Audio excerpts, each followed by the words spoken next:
Opa, fala aí, o Nerd Aleatório aqui para mais um vídeo aleatório de animes. E dessa vez foi uma sugestão do Tsukage, que agora não tem mais o print porque eu demorei. Desculpa a demora. Mas então, sem enrolação, bora! Nanami de Jujutsu Kaisen. Seguinte, no mundo de Jujutsu, os feiticeiros são considerados engrenagens, e o Nanami não era diferente, e também não era considerado um dos mais fortes do verso. Seguinte, mesmo que ele não seja um dos mais fortes, suas ferramentas eram extremamente fortes. Sua gravata e cutelo têm a regra de dar dano crítico em qualquer inimigo, não importa se o inimigo é mais forte que ele ou mais fraco. Tanto que o discípulo do Nanami conseguiu dar dano crítico no Rei das Maldições. Mas vamos lá. Nanami Kento era um jovem feiticeiro que saiu dessa vida depois da morte do seu amigo e foi trabalhar em um escritório que ele era considerado uma droga. Então voltou para os feiticeiros, porque pelo menos assim ajudaria as pessoas diretamente, mas também foi isso que o levou para sua ida de Vasco. Escuta, Yuji. Agora está em suas mãos.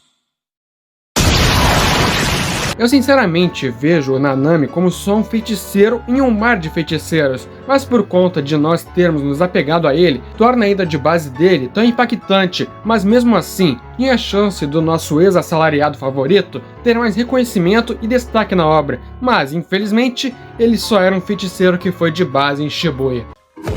Rock Lee de Naruto. Seguinte, nosso sobrancelhudo favorito dos animes de fato merecia muito mais destaque na obra, porque o Kishimoto mostrou que ele tinha um grande potencial, um ninja que não sabia usar ninjutsu e nem genjutsu, então dedicou todas as suas forças em apenas taijutsu, ou seja, sem poderzinho, só no soco mesmo. Ele recebeu grande ajuda do Gai, quem também entendia sua dor e motivações, mas diferente do Lee, Gai sabe usar jutsu, só que com pouca eficiência.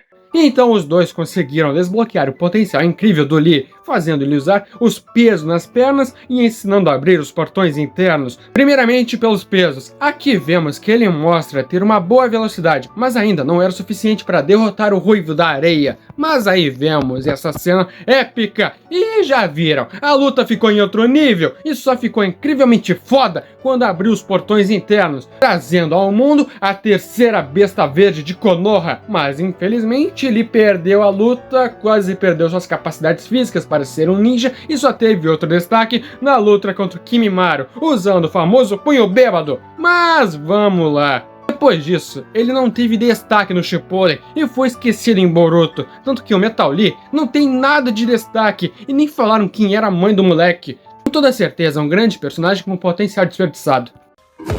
Finn de Mashle. Esse aqui vai ser mais básico. Finn é um bruxo adolescente extremamente inseguro que só queria ter uma vida de boa, mas né, ele tá num anime shonen, então obviamente ele não iria ter sossego na vida. Tudo chegou com a chegada do filho da Fubuki com Saitama, também conhecido como Mashle, mas também foi a solução para alguns problemas dele. Mas olha, o principal problema do Finn é que ele tem destaque em momentos em que ele só se ferra, ou como um suporte emocional. E só lembrando aqui, eu só vi o anime, e quando ele finalmente mostra sua magia na segunda temporada, ele só usa em um episódio e pronto. A magia dele é de troca, o mesmo poder do todo. Não sei se no mangá ele ganha alguma luta ou sei lá, mas até o momento do anime ele é bem fraco e com um poder extremamente útil sendo desperdiçado para fazer cenas em que ele só se ferra. E antes de ir para o próximo, aproveita para se inscrever, deixar um like ou comentar, Boogie Woogie, e partir o próximo da lista.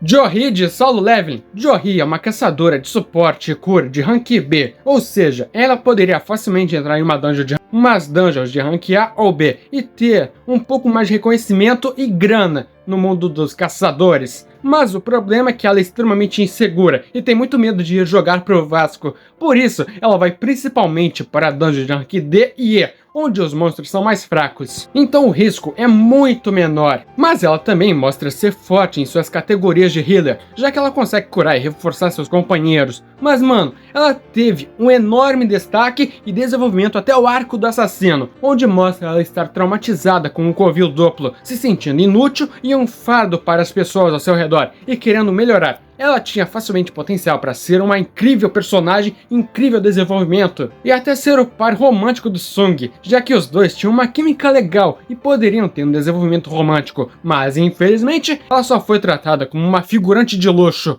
e acabou saindo da obra bem rápido, onde ela decide voltar para a casa dos seus pais e se aposentar como caçadora, e ela perdeu o título de par romântico para a loira que esqueceu o nome, que é a mais importante no mundo do solo leveling e extremamente forte, mas infelizmente sem química com o Sung. Jo-hee é o típico personagem feminino que só servia para curar os outros e ser protegida pelos outros, igual a Sakura do clássico ou a Urahime. A Jo-hee foi só mais uma personagem feminina inútil no mundo dos animes, infelizmente. Porco de Shingeki no Kyojin. Eu sinceramente acho que o Isayama tava pouco se fudendo pro porco. Ele era um soldado de Marley que comeu a Ymir e ficou com o poder do Titã Mandíbula, que é o titã mais rápido e ágil e forte na parte da boca, mas ele simplesmente foi tratado como lixo. Depois do ataque do Eren, ele foi explodido pela tropa de exploração, que me surpreende o Reiner não ter contado em detalhes como eram os demônios de Parades. Foi feito de quebra-nozes pelo titã de ataque, não conseguiu devorar o Eren, impedir o estrondo e atrapalhou o sonho do Reiner de jogar para o Vasco. E sabe o que é mais decepcionante? Tirando a usuária do martelo de guerra, que era só uma empregada e não uma lutadora, todos os usuários de titãs eram fortes e treinados. Todos lá foram moídos na porrada e meteram porradas, mas o porco mais apanhou do que bateu. Até o Reiner conseguiu parar o Eren, conseguiu fazer ele parar de se mover, enquanto o Zeke jogava pedras para protegê-lo, e a Pieck sendo esperta em se fingir de morta para acertar o Zeke. Basicamente, o porco serviu de quase nada na temporada final, e até o Falco conseguiu ser muito mais útil na guerra final. Tomioka de Boku no Hero. Seguinte, vou ser muito curto nesse aqui, porque como 90% dos personagens de Boku no Hero deviam receber um desenvolvimento decente, mas né, o Correio só trabalhou nos 5 personagens principais e nos 4 vilões. Mas então, por que eu escolhi falar do Tomioka e não da Uraraka? Simples!